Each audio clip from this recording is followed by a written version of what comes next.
Repairing a broken lantern housing. Start by removing the drive belt.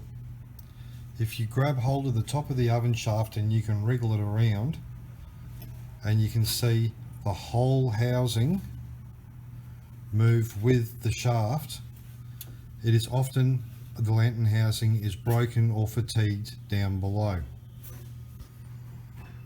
To correct this, we will start by removing the top bobbin pulley and the top bearing assembly. Late model ovens will have a centre bolt going through the bobbin. If we take this out, we can gently tap with a soft hammer on the underside and release the bobbin pulley. This will reveal a tapered shaft and a pin.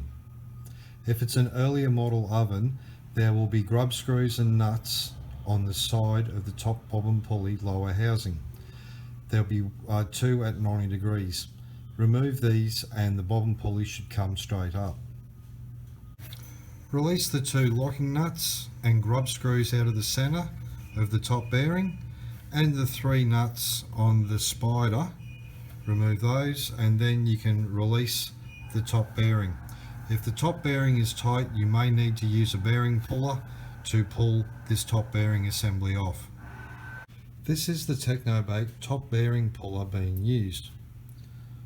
All of the three outer nuts have been removed from the spider. The bolts that hold the bearing plates together have been removed, and the puller has been fitted where those three bolts are. So all we have to do now is to turn this bolt and we can wind the bearing off. This one's been previously loosened up, so I can turn it with my fingers. Normally you put a spanner on here and a spanner on here, turn them against each other, and you can wind the top bearing off. With the top bearing assembly removed, we can now remove the flinger plate by undoing the grub screw. With the flinger plate removed, we can now take out all the insulation around here. Please be careful taking this out because it is going to have to go back in. At this point, we should note that there will be some cracks that will actually link these slots together somewhere in here. If we grab hold of the housing and wriggle it, it'll be clearly evident where it's actually cracked. The solution is to weld in these angle pieces. So we need to weld at least 3 of these in, and they have to go into the corner, all the way hard down to the bottom, and a couple of good stitch welds on them. If these angle pieces are not available at the time, a piece of 25 by 25mm RHS split from corner to corner and squashed out will also do the job well enough. If that isn't available, even some long nuts and bolts that will actually span the distance, some long M10 bolts would do as well. So our first step is to replace the gland packing around here, because this will hold the shaft in the very center. The reason that we are doing that is so that we can temporarily fit the top spider and make sure that we're getting a good central location of the lantern housing. We have removed the top retainer plate from the gland packing. To hook out the old gland packing and compression washer, use a small Allen key. With the gland packing replaced, this should make the oven shaft good and firm. So we can now temporarily replace the top bearing.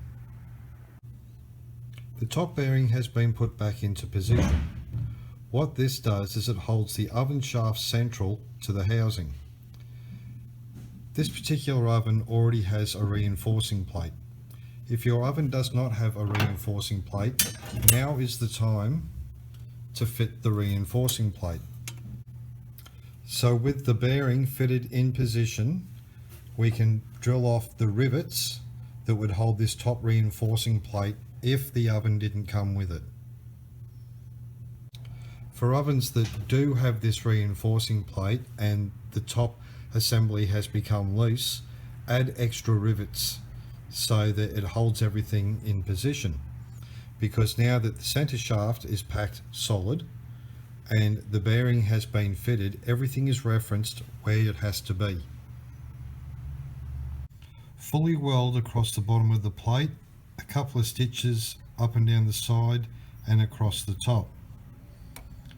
Remembering that the plate on top of the oven is 4 millimeters thick, so a solid weld may be put across here.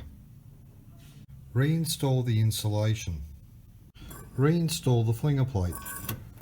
This should sit just below the bearing surface. Refit the bearing. This should just clear the flinger plate underneath. Install the locking grub screws. The lock nut on the outside is tightened last. Tighten the grub screw first. Reassemble the bobbin pulley and the drive belt. It is now safe to test the oven. Please make sure all the fan runners have also been checked for tightness.